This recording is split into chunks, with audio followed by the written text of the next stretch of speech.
looked at me and asked, Cole, are you ready to spend the rest of your life with me, too? The room went dead silent. Natalie's smile froze like it was glued to her face. Her hand was still half raised, ready to take my arm, but my hand was already in Yvonne's. What is this? Natalie's voice cracked. Frank Shaw didn't even look at her. He looked at me and said calmly, the engagement is decided. Natalie snapped her head toward her father. Dad, are you joking? I'm the one you promised would inherit the Shaw legacy. One of her sisters let out an awkward laugh, like the heir itself didn't know what to do. Matthew stepped forward at the perfect moment, wearing that innocent expression he always used in front of adults. Uncle Frank, he said softly, maybe everyone's just confused. Cole has chased Natalie for 10 years.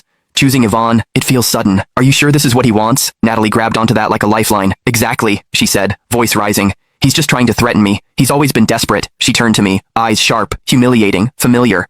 Cole, she said, stop embarrassing yourself. If you want me, you know the rules. Apologize to Matthew, and I'll let you marry me. I looked at her, really looked at her. The arrogance, the certainty, the way she thought I belonged to her because of what I once felt. Then I smiled. Natalie, I said, voice steady. I didn't choose Yvonne to threaten you. I tilted my head. I chose her to replace you. Natalie's face went white. Matthew's smile twitched for half a second, just enough to show the mask cracking. Frank's voice cut through the room like a gavel. The one who gets engaged to Cole becomes the Shaw heiress. That was the pact. Natalie staggered back like she'd been struck. No, she whispered. That's not possible.